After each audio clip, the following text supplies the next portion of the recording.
আমি একদমই বুঝতে পারছিলাম না যে এই জায়গাটা আমি কিভাবে ভরাট করব। যেহেতু আমার এই যে ঢেউ ঢেউ দিয়ে বাড়তি কাজটা, এটা আমার একদমই পছন্দ না।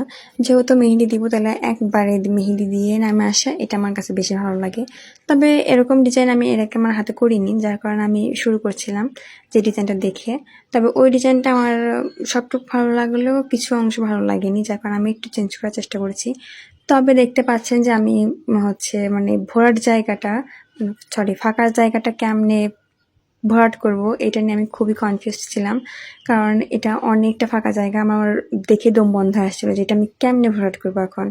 অযথা তো এরকম ডিজাইন করলাম, একবার নগে ডিজাইন করি, আবার এই ফাঁকা জায়গা ডিজাইন করতে আসি, আবার কেড়ে নখে ডিজাইন করতে আসি। মানে আমি বুঝতেই পারছিলাম না যে এটা আমি কোথা থেকে শুরু করব, কোথা থেকে শেষ করব।